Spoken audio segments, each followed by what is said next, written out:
We're so glad you're with us here this morning or afternoon for some of you on Take Two with Jerry and Debbie on EWTN Radio. I am Jerry Usher along with Debbie Georgiani and the show team. Michael Birchfield is on the controls, Jeff Burson on social media. And when you call in, which so many of you do every day, Ryan Penny is the fine young man that you get to speak to on the telephones at 833-288-EWTN, 833-288-3986. I just love the way you say that, fine young man. We sound so old. They're all fine young men. No, but the way we say that, you know? Yeah. Like, because right. we're getting up there. Are we considered seniors yet? I am, yeah. Oh, you are. So I'm not. Well, see, they've lowered the age in some instances. Oh, okay. To like 55 or something like that. Uh-oh. It'll be this year for me then. So if I go to the movies, I get like 10% off or something? Whatever the discount is, yeah. And I'm going to take full advantage of it. Okay, so this is a two-parter on marriage. But today we are asking for those that have been married 25 years or more. Please call us. 25 years or more. Call us. Now, we're going to have the phone lines I just know are going to light up, because if you've been married for 25 years or more and you have to share some wisdom, some experience, of course you do on this, we want to tap into that, and it'll really help other marriages to thrive, those sacramental marriages to really have all the graces released. And it's just beautiful for those sacramental marriages. And it is just wonderful to celebrate together, because it's important that we support marriages. So please, call in now. Here we go. Ryan just opened up the phone lines, 833-288-3986. Well, we know as Catholic Christians, or we should know anyway, that the essence of marriage has never changed, the sacrament of marriage, but the world's understanding, the world's definition of it, the world's practical playing out of marriages and weddings and family and so forth, is certainly under much scrutiny and alteration these days, and that can be very unfortunate. So we wanted to do this two-part show to look again. Today, it's if you've been married 25 years or more, and tomorrow we're going to ask those who've been married 10 years or less to call in. We're going to do a little comparison here, Debbie. We want to talk about how it was like for you when you were courting or dating, the engagement. Did you ask men? Did you ask your girlfriend's father for her finger in marriage? How did the culture assist your marriage plans and living out your marriage, or how did it hinder it? So there's a lot of things we can talk about, but things have certainly changed, Debbie, over the decades, and that's kind of what we want to look at today and tomorrow. Yeah, marriage then and now. And so that's very important. So it's a two-parter. We need your full participation to make this a very vibrant discussion on marriage. 833-288-3986. Married 25 years or more, call in. We want to talk to you. 833-288-3986. If you can't call in, then email us at take2@ewtn.com or on YouTube, Facebook. Send us your comments there. Or, Jerry, there's another way. How about texting? You can text the letters EWTN to 55000. Wait for a response. Put your name in, where you're listening, and your comment. And we'll happily, Jeff Burson is so good at it. He gets everything, gathers all the different social media platforms and the texting and everything, puts it all together on this one handy-dandy document for us to read. And so we appreciate that. Jeff does a great job. Ryan's doing a fabulous job right now, answering many phone lines at one time. And Michael Birchfield, our producer, is controlling how we go out over the airwaves. And I'll tell you what, we get a lot of listeners, first-time listeners. We're inviting you to call in today, right, Jerry? Absolutely. Anytime you wish to call, if you've never called before, be great to have you join us. This would be a wonderful topic for you to call in about. Maybe you're not the type who calls the radio show, but you're thinking, wow, this is a topic I really would love to share something about. Please don't hesitate to do so. 833-288-3986. Of course, marriage and family, they are the central unit of society. We know that. We believe that. And it's certainly been under attack a lot in the last few decades, even actually, going back, even back to Humanae Vitae, when Paul VI was urged by so many people to come out in favor of birth control, contraception, and in fact, he put out just an amazing prophetic document there, strengthening the church's understanding of the sacrament of marriage and living that out and procreation and all of that. So this is an important topic, especially with the world acting up a little bit as it is in this regard.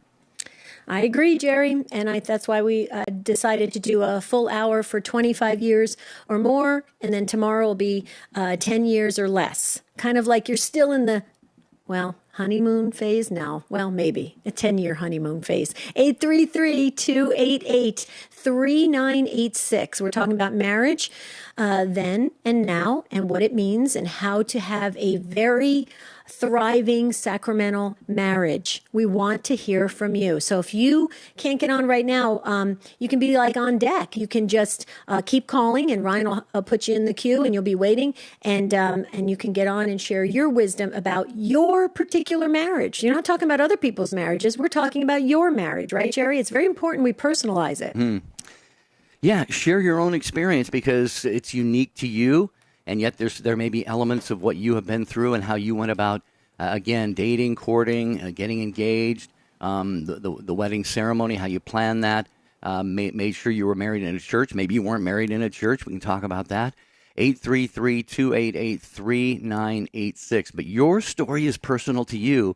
And when you share that, other people are going to go, wow, that's a beautiful way that they did that, or it's unique, or maybe there are common elements in the way that other people have gone about entering into and living out their sacrament of marriage. So again, it's 833-288-3986 to join us on the program. Jerry, I don't want to put you on the spot. I know we're going to hit the pause button in just a bit, but can you share? I love the way you always used to say your sacrament is showing.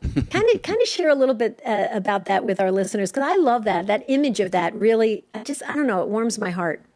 It's not. I didn't come up with that. Some very dear friends of mine used to say that, and what they meant by that was when a husband and a wife are working in tandem on something, you can really see that they're on the same page. The grace of the sacrament is flowing in and through each one of them, and through them out to their children or other people. And when they were living in a really godly sacramental way, these friends of mine would say, "Oh, look, their sacrament is showing." So I think it's kind of cute, but that's true. We can see sacraments in action, and marriage is one of them. So today, if you've been married 25 years or more, just don't have to share a lot. Just how the experience was and how you've been helped or hindered in some ways by living out your sacrament over these years. Stay with us. Unplanned, the true story of Abby Johnson. I would be the youngest director in Planned Parenthood history. She believed in a woman's right to choose. I've had an abortion myself, so I don't have any problem with another woman making the same decision. Until the day she saw something that changed everything. Tiny, perfect little baby. And then it was just gone. Now she's pulling back the curtain on the abortion industry. Unplanned. Available at EWTNRC.com and the EWTN app. He was a pope, a saint, and a doctor of the church. Matthew Bunson and the Doctors of the Church. Pope St. Gregory I the Great is one of only 4 popes honored as the Great. Among his many achievements was sending missionaries across Northern Europe, especially St. Augustine of Canterbury, who brought Christ to the people of England. In a pun, Pope Gregory called the English people angels. He died in 604. For more about the Doctors of the Church, visit doctorsofthechurch.com. Sometimes we may be asked by those who don't pray on a regular basis, why should we pray, or why do we pray? Well, I pray to get closer to God. And I always think about what my patron saint, St. Teresa of Avila, said. She said prayer is really nothing more than a conversation with a friend. If we think about it that way, it will help us guide our conversations with God, which we should be having as often as possible.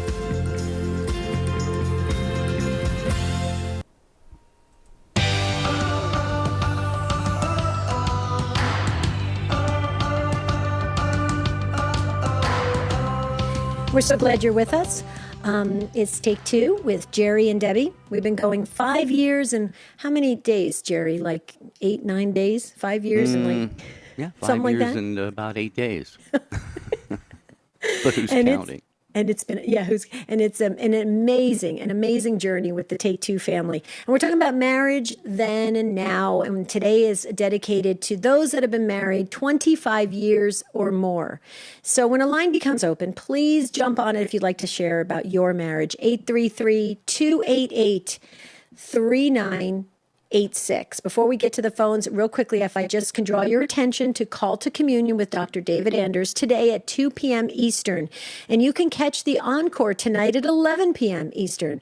Are you called to communion? In this live call-in show, Dr. David Anders talks clearly with non-Catholics about the faith. We ask the question, what would it take for you to become a Catholic? Yeah, every time I listen to Dr. David Anders, Jerry, I learn something. Every single time. That man, I'm telling you, when he finishes his purpose here on earth, they ought to dedicate his brain to science. There are a few people like that, absolutely. Well, you too. You have that kind of brain. Not like Dr. David Anders. He's a lot smarter than I am. Too funny. Too funny. Okay, right, so we're ready. Where are we going? Yep, I'm ready. I got my notebook out. I'm ready to go to learn something about marriages. Okay, we're going to start with Gigi in New Jersey, listening on EWTN.com. Hi, Gigi. Welcome to Take Two. Hi, Jerry. Hi, Deb. Hi, Gigi. Hi, Gigi. I have my groom here with me, John. Hello, Debbie. Hi, Jerry. Hi, John. Hi, John. How many years have you guys been married? We have been married 30 years. This June 2nd, we just celebrated. Wow, congratulations.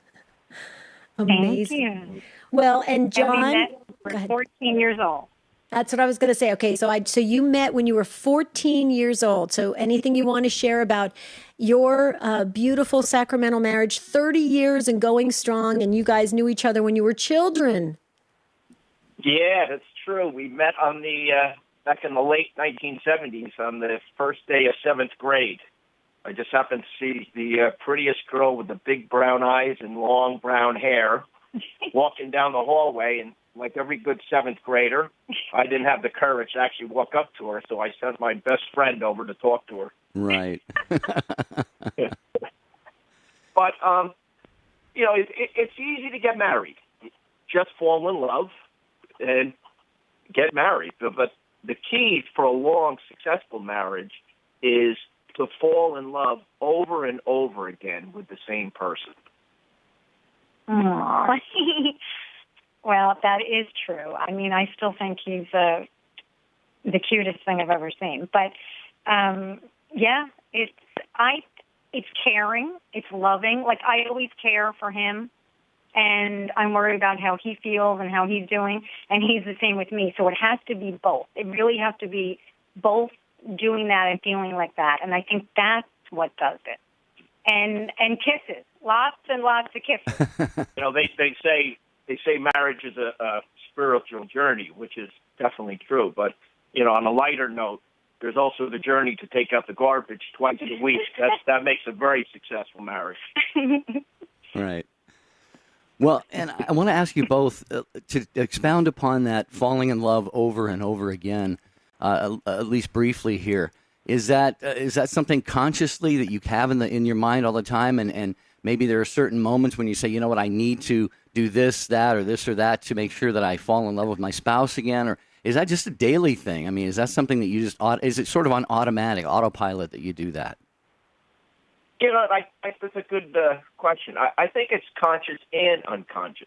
I think the key is, at least I could say in my situation, I end up marrying my best friend. So that's not to say with friends and family, you don't have the little disputes, but you put them in context.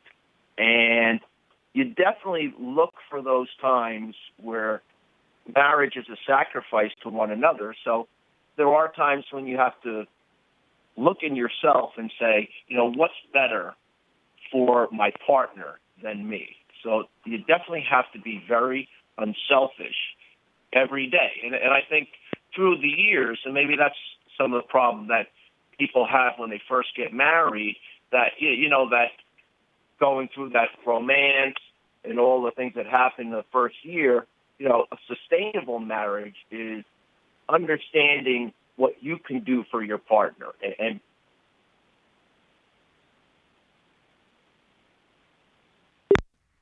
We lost the, connection. That was so good. We just lost the connection. Well, that was amazing what John was sharing about their marriage. And I think we could all learn from it. I know we were listening intently and absorbing it.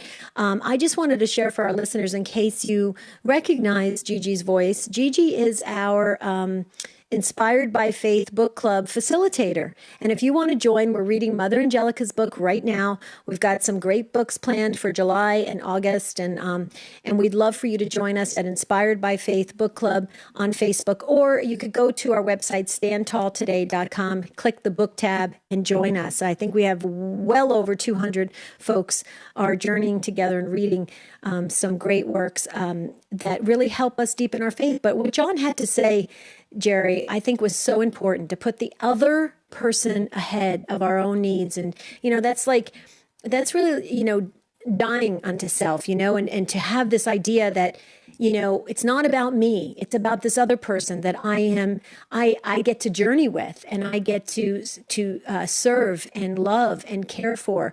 And together, if both have that disposition and that attitude and outlook, wouldn't you say, Jerry, that's a great recipe for journeying right into heaven together? Yeah, having never been married, I don't have the personal experience, but I don't think one has to understand some of these principles that you're talking about. And it's unfortunate, I think, that some people, not everybody, but many people, I think, enter into a marriage thinking, well, here's what this person does for me. This is how they make me feel, and this is how they cook for me, or this is what they do for me. And maybe a little bit too much of an emphasis on what they're getting out of the relationship. You're right, and Gigi and John are so right. I know that in any relationship, marriage or not, if you go into it with a desire to do for the other or others, then you can't go wrong. You're going to get your reward. It's going to be rewarding enough for you just to do that, and it's going to make for a lasting relationship like it has for them. Absolutely. Since 14 years old. That's pretty incredible. Thank you again, Gigi and John. You really graced this conversation. We have over full phone lines. People are waiting to get even on the air and kind of behind the scenes waiting in the queue. So that's pretty awesome. Where are we going next, Jerry? You tell me, because my screen's playing tricks on me. Let's go to Coppers Cove, Texas. Listen to Horry, who has got Take Two with Jerry and Debbie on Armor of God Radio. Hi, Horry. Welcome to the program. Well, hi. How are y'all doing this morning? Doing great now that you've called. Thanks so much. Well, thank you. I just wanted to share, unfortunately, my husband passed away last month, and in August we would have been married 58 years, and we were high school sweethearts. My parents were very strict with me. My husband really stuck with me when we were going together, because it took him a long time before my dad would allow him to come and pick me up at home. But one of the things that is so important in a marriage, when we got married at St. Joseph's in San Antonio, Texas, after the marriage and everything, we got in the car. We were going to go take our pictures, and I turned around to my husband, and I said, "Listen, I just want to ask you a question. Why weren't you looking at me when you were saying your words? Because I feel bad." And he said, "You really want to know?" And I said, "Yes, it's very important."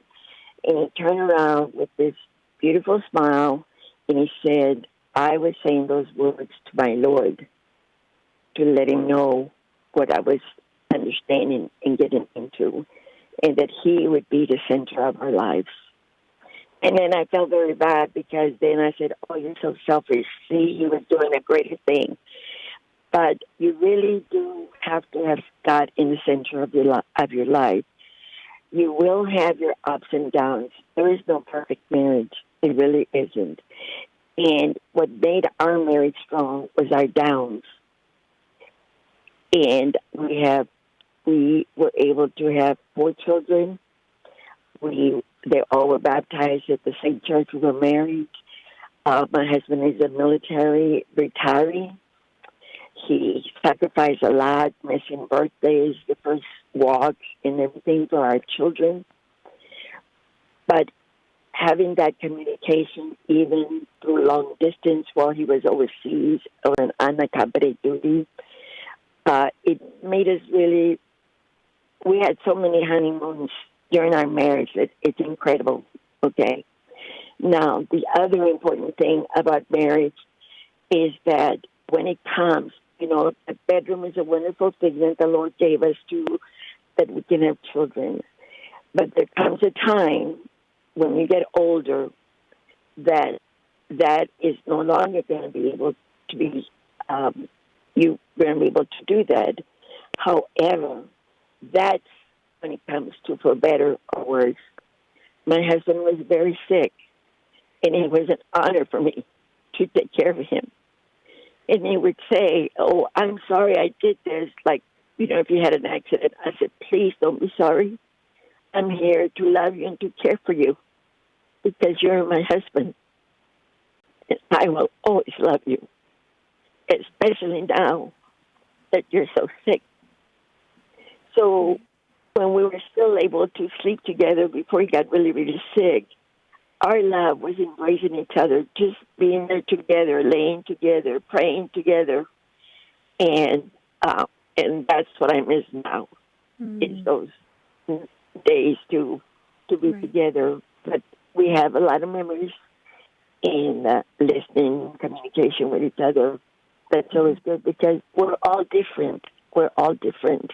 And and God made us different.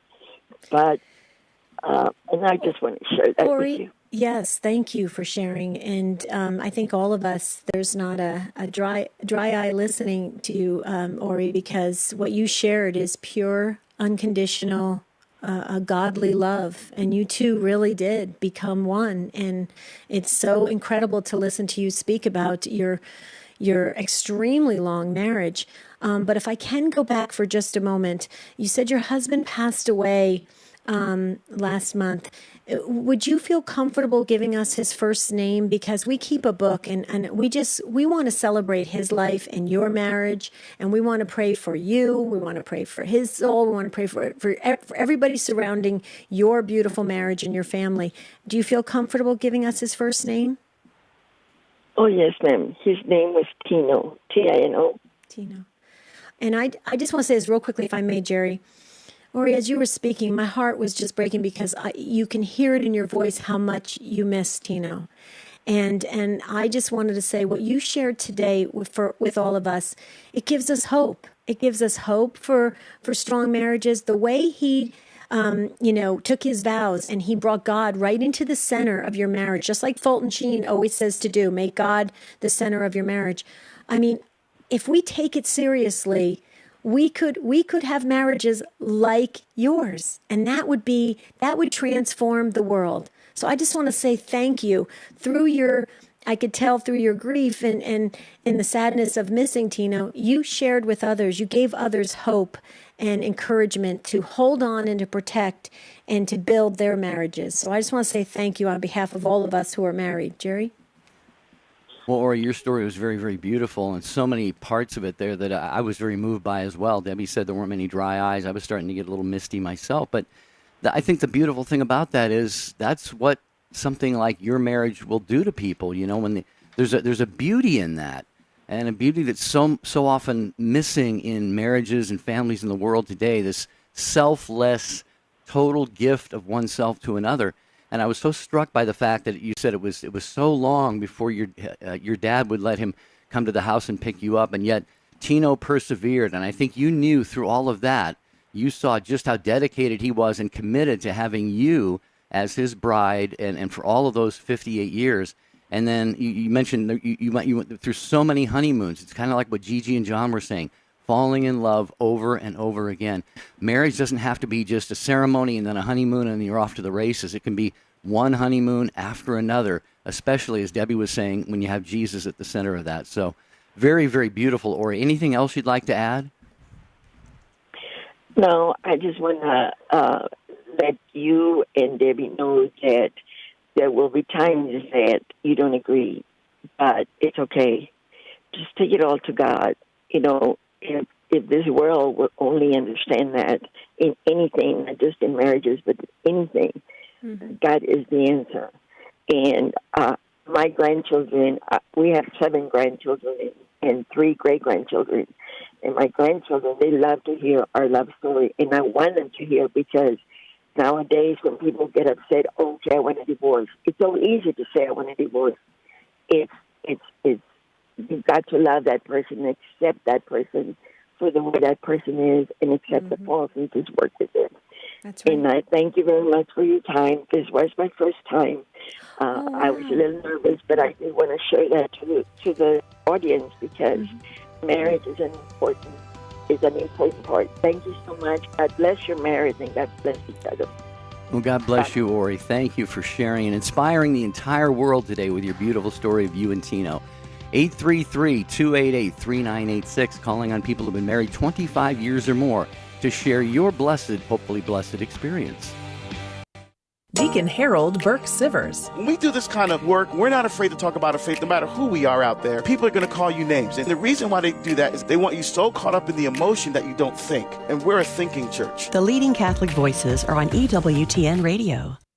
Hi, this is Debbie Georgiani. And I'm Jerry Usher. Have you joined our Inspired by Faith book club yet? Log on to standtalltoday.com and click on the book club tab. Our facilitator, Gigi, picks a great book each month for us to read together. Then we have a virtual conversation about it at the end of the month. It's a great way to make sure spiritual reading is part of your daily life. Again, go to standtalltoday.com and follow the link to register for the Inspired by Faith book club.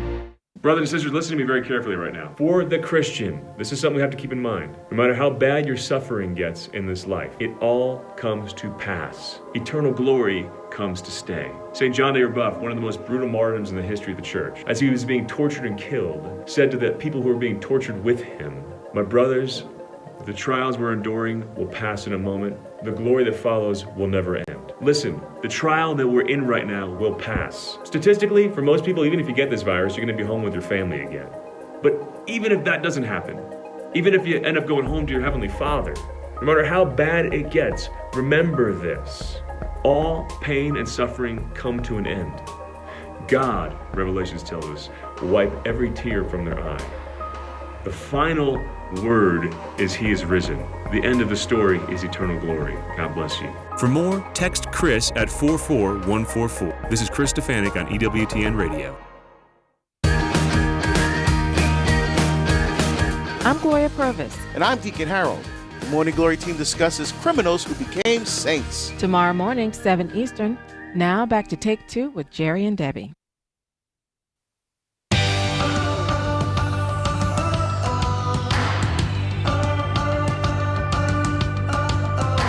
Take 2 with Jerry and Debbie on EWTN Radio. And just real quickly, most of you know who listen to the program, Horry, you made a beautiful little mistake there, but it's understandable because a lot of people think Debbie and I are actually married to one another. Debbie is married to a wonderful man named Marty, and as our producer said off the air, I'm married to my puppy Duke, so I do have a close relationship. But no, if the Lord had led me to be married, and if He ever does someday, it would have to be somebody at least as holy and godly and wonderful as you, Debbie. So I take it as a compliment when people think that. Thank you. That's very sweet. Tell Marty that, will you? Yeah. Doesn't he listen every day? He does, sort of. Yeah, we've been married 10 years. It'll be 11 this November. So I guess I qualify for tomorrow's show because it's 10 years or younger. Barely, so I can. Barely, yeah. Barely. I'm right. Yes, we'll let you be on the show tomorrow. Right. Thank you. But one thing that Horry said, may I just revisit that real quick before we go to Tracy? Tracy, hold on.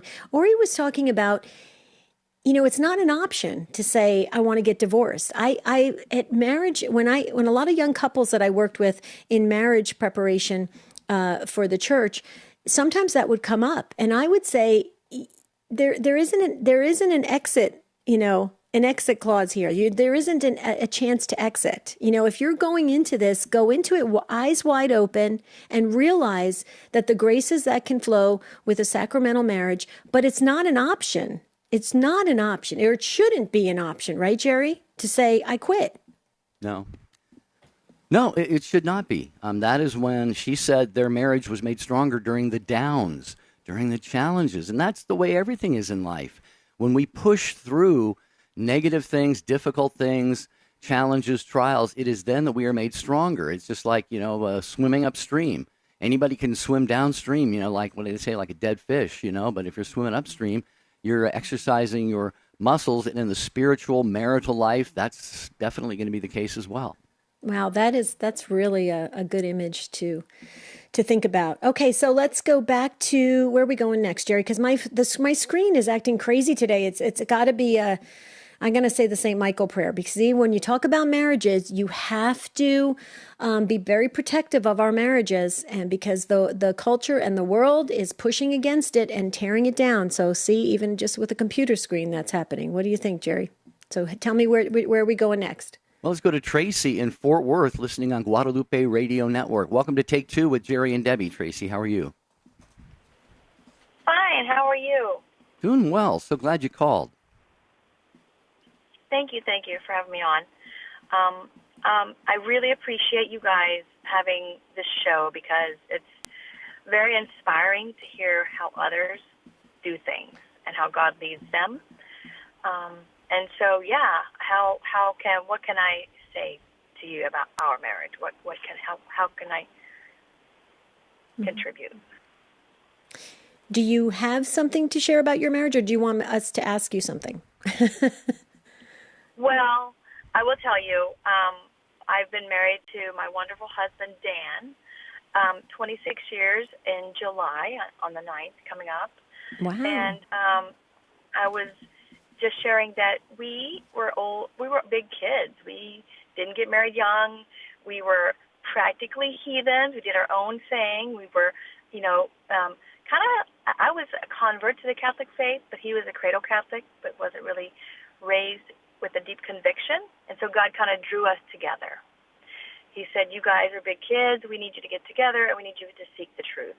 So we got married, and we're always seeking the truth in the church and in our marriage. And so God blessed us with 7 wonderful children through the years. And, I agree with the previous caller that it is in those really tough times where you dig in and you seek God in your marriage, and you're so happy to have that sacrament that binds it, because we too believe that you can't give up. You cannot, just throw in the towel. That's not an option. We came from broken homes, and we did not want to go there. Right. And luckily, God has shined on us, and we are still going strong. Beautiful. Okay, so I've got a quick question for you, Tracy. First off, Jerry and I want to wish you a happy early anniversary. That is so wonderful to you and Dan. And you were talking about your big family, 7 children. Share with the listening audience, because the Take Two family, we like to learn and grow. Okay, we listen to this show because we want to be a little bit changed. So share with us, Tracy, if you can, the strengths you bring to the marriage and the strengths that Dan brings to the marriage. Can you do that? Well, that's a hard one. I would say we're both strong in that we're headstrong, and it is hard to be self-giving, although I would say my husband is more self-giving of himself than I am. He is a wonderful provider and very convicted in love. He looks out for everyone, not just his family, anyone he comes in contact with. He listens and looks for ways to help. How can he help? I bring to the table more of a listening ear, and a quiet, strength that is most of the time more patient. I have my limits, just like we all do, but I feel like my strength is more,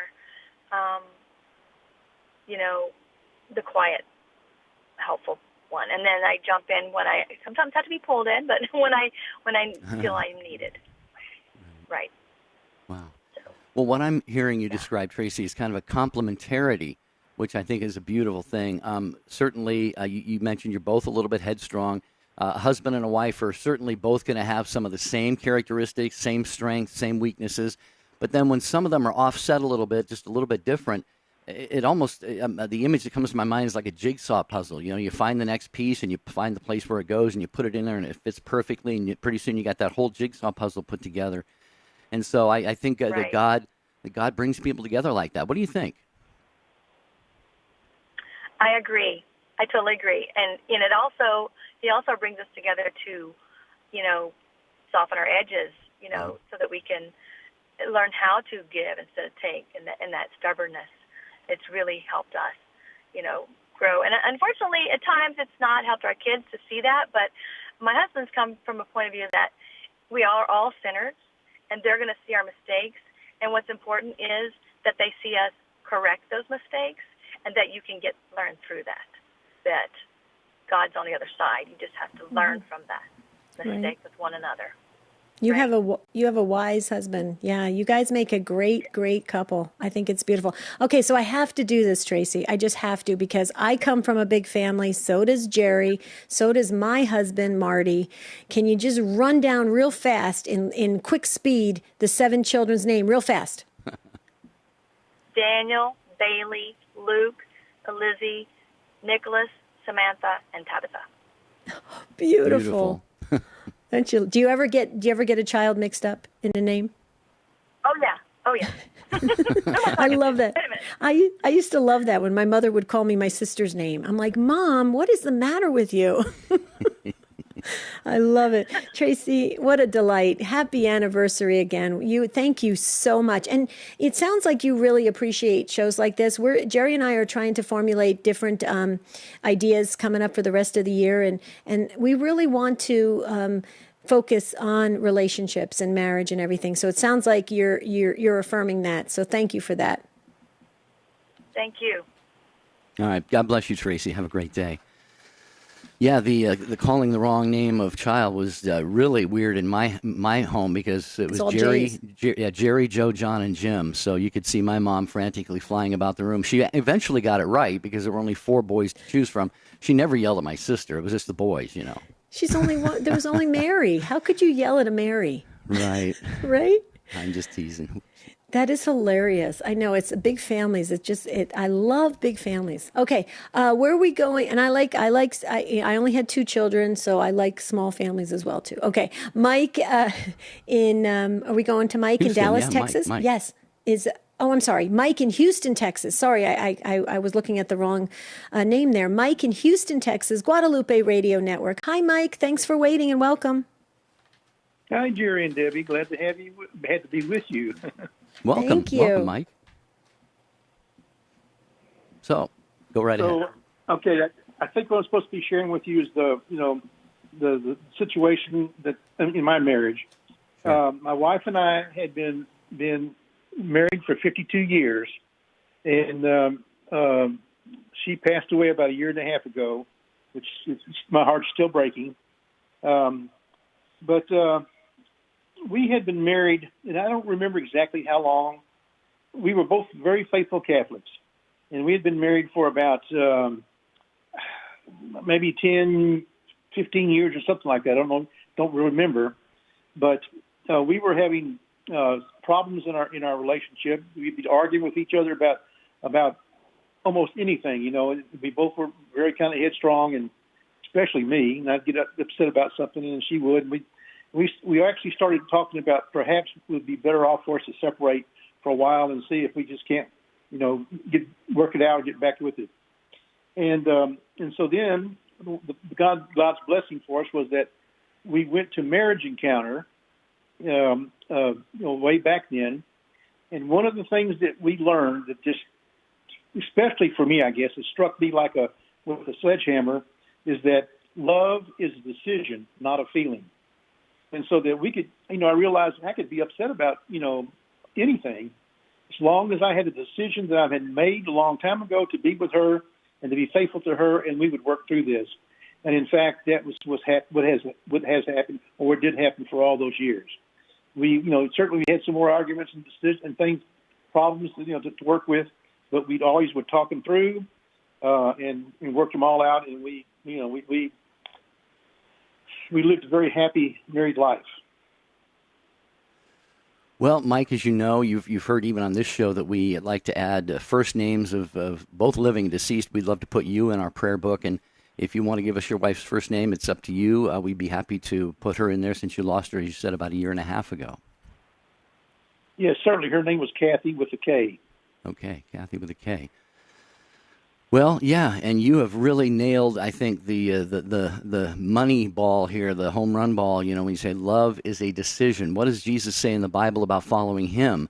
Take up your cross daily and follow me. And there is no more important relationship that we have than the one we have with Jesus Christ. And every other relationship is supposed to be Christ-centered. It's supposed to have him at the center of it and model that relationship that we have with him. So yes, every morning, every day that a husband and a wife put their feet on the floor, you have to recommit. I really believe that. Debbie, you can speak to this as well.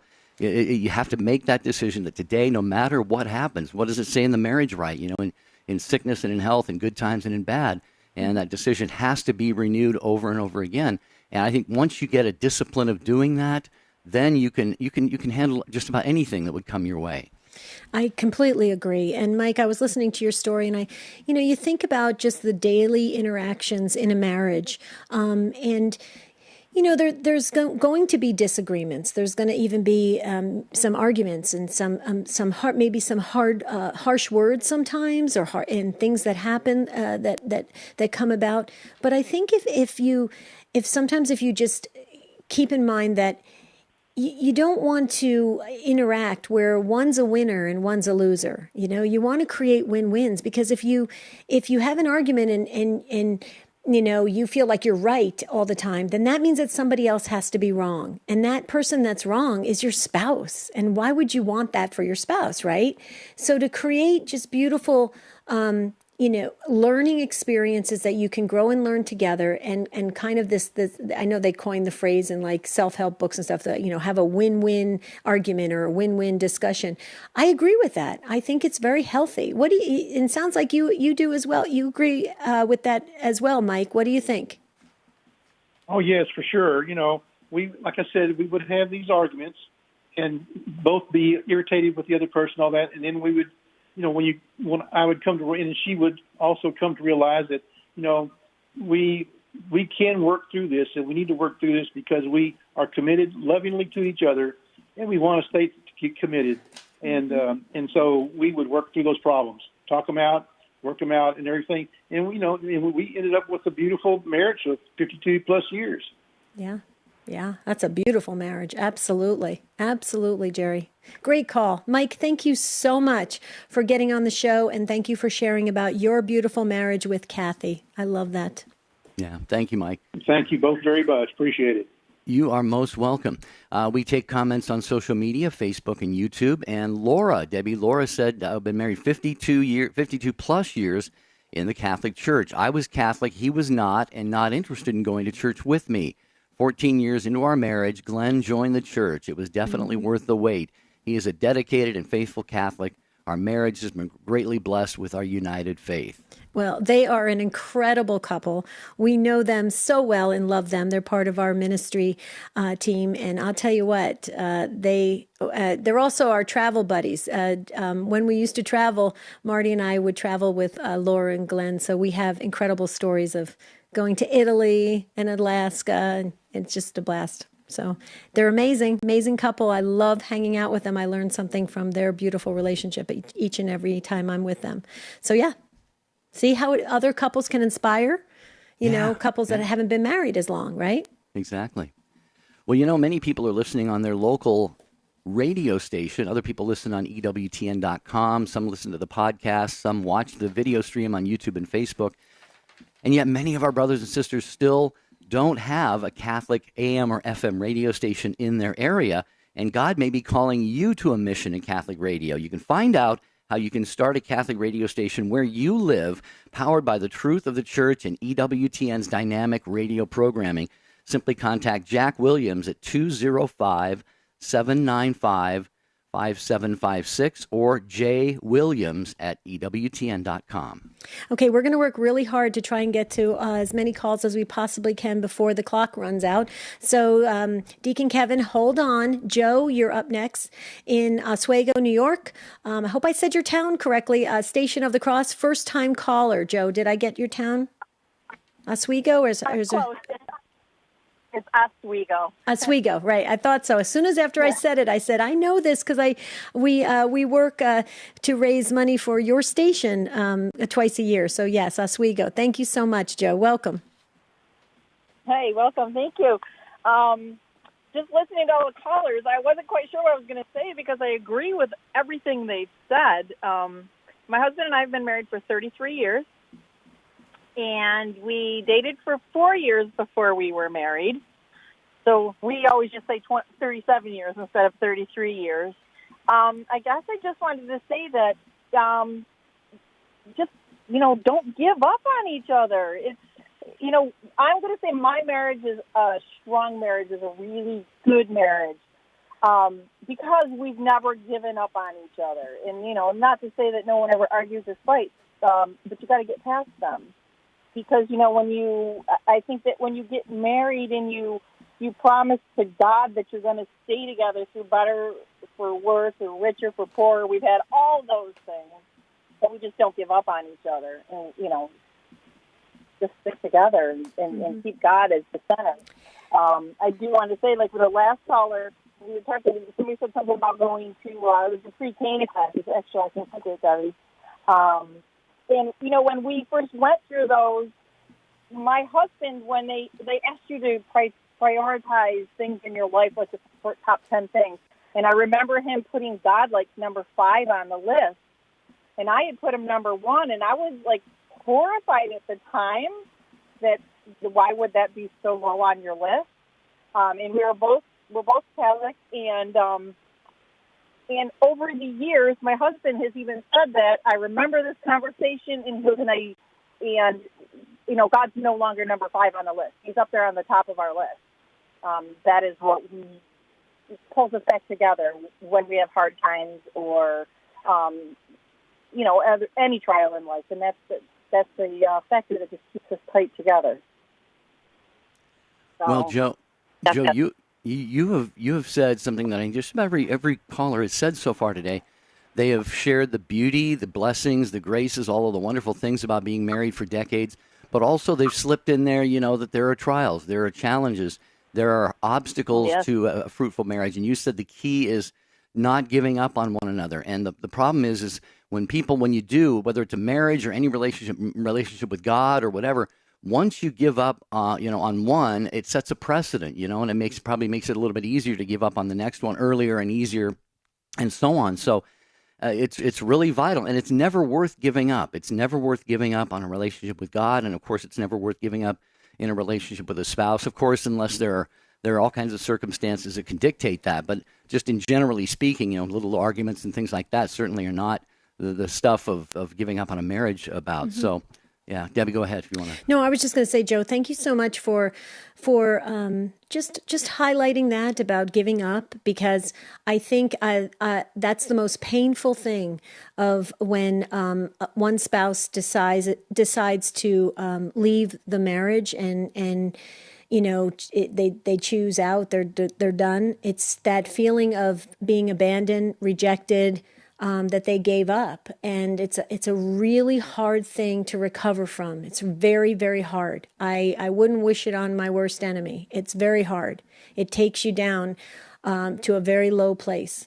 So I would say, please, to folks, if you're even thinking of it, do whatever you can. Go to Marriage Encounter, go to Retrovi, go to all some CatholicCounselors.com. You could go there, get counseling, get help with your marriage so that you don't inflict that kind of emotional pain on a person that you love or once loved. Right, Jerry?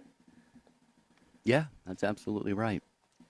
I'm glad Thank you, Joe shared it with us. In New York, we appreciate that. Listening as always on the Station of the Cross. We're going to move as quickly as we can here. Get to Deacon Kevin in Middletown, New York, listening on Sirius XM 130. Hi, Deacon Kevin. Welcome to Take Two. Hi, good afternoon. I've got a kind of an unusual twist on my story. First, I've been married 42 years. I met my wife when I was 18, and I had been away from the church for probably 10 years or more at that point. And I had been dating my wife for about 5 or 6 months when her mother, little German lady, comes up to me and says, "Do you like my daughter?" And I said, "Oh, absolutely. I think I love your daughter." She says, "Well, then you're going to have to get yourself back to church, young man." And so I did. I was angry about it at first. I was mad. It turned out to be, a saving grace in my life. We've, as I said, been married 42 years. We've had 4 children. One's in heaven and 3 here still with us.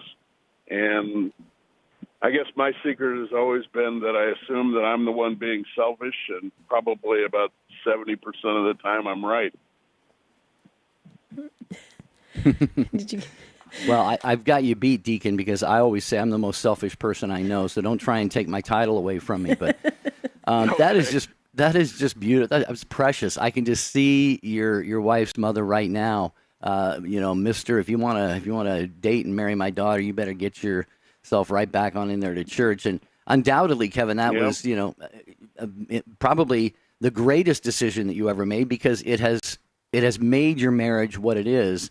And who knows, you may not have ever had the chance to marry her, or it may not have been nearly as beautiful and grace-filled as it has been. So that was certainly a... Well, then Deacon, you become a deacon. I mean, how awesome is that? Look how your spiritual journey has unfolded so beautifully with your vocation. I think I'm the luckiest guy in the world.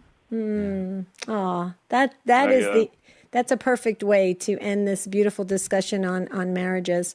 Can we have your wife's first name, because we love to celebrate marriages, and you called her by your wife. You feel comfortable with her first name? Yeah, Liz. Liz. I love it. Wow. Well, thank you. Thank you so very much for waiting as long as you did to get on the show, and also sharing about your marriage. But you see how important it is when somebody encourages another soul to come back and practice the faith. I mean, look how it can unfold into something so incredible, or evolve, if you will, into something so incredible. And the way you speak about Liz, Deacon, it's just beautiful. It's a perfect way to end this conversation for today, Jerry. Yeah, it is.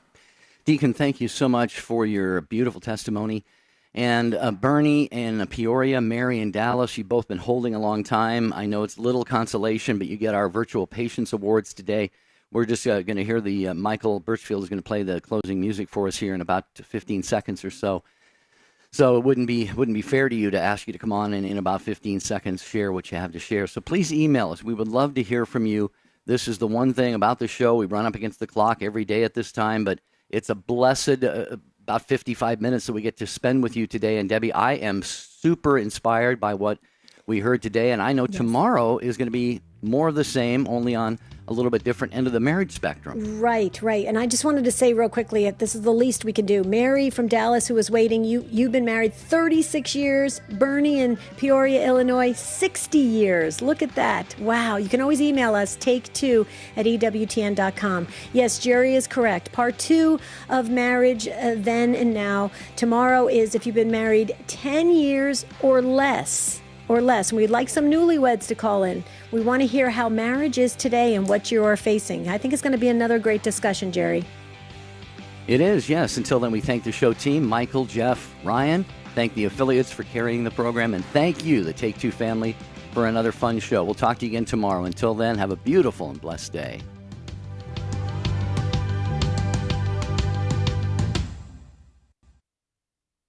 Dr. Rigorindi avoiding all known forms of psychobabble. The doctor is in next on the EWTN Global Catholic Radio Network. Now, not only can you watch EWTN anywhere but anytime with EWTN On Demand. Get on-demand access to more than 12,000 EWTN programs, including live shows and specials, all in one place, all free. Just go to EWTN.com/on-demand. There's nothing to fill out, no memberships required, and no fees to pay. All you need is an internet connection, and you're good to go. EWTN On Demand. Fast, easy, and free. EWTN. Live truth. Live Catholic. Welcome to Spirit of Stewardship. Jeremy Belsky is your host for real-life stories, encouragement, and ideas to enhance your own gifts of work, wealth, and wisdom in response to God's blessings for you. I'm Jeremy Belsky, and today's topic is communicating stewardship in a technological world. In this day and age in which we live, it's imperative to keep up with the trends. This doesn't mean we compensate our Christian standard of living, but rather we seek new and innovative ways to carry out the message of stewardship. First and foremost, it must be clearly understood that stewardship is a way of life, and it entails sharing your resources of work, wealth, wisdom, and prayer with others based on how God has blessed you. Second, the ways in which the communication of stewardship is shared has changed thanks to a growing technology sector. In addition to the weekly church bulletin and other nonprofit information that's mailed to you, what would be different if stewardship messages were sent to you by email or text message? Would your response to volunteer, financially support, or pray for your church or nonprofit of choice be more favorable if communicated to you in this way? After all, we're taught to bring Christ to people and people to Christ. It's up to each one of us to decide how that's fulfilled. Finally, the technological age is great and has certainly provided our society with a number of advantages. But communicating stewardship in a technological world must remain a personal mission. Together, we can influence all believers and non-believers with the positive message that stewardship delivers, to generously participate and give of ourselves to those with less and in need. I'm Jeremy Belsky, your host for Spirit of Stewardship. To learn how you can better share your talents and resources, contact your local parish priest. Your level of involvement in the church now positively impacts our faith in the future. Catholic Answers Live. One of the things that we often think about in our spiritual lives is how to do something big for God. But really, most of the time, we should focus on how we can do something small for God. It's these small things that help us consecrate our ordinary daily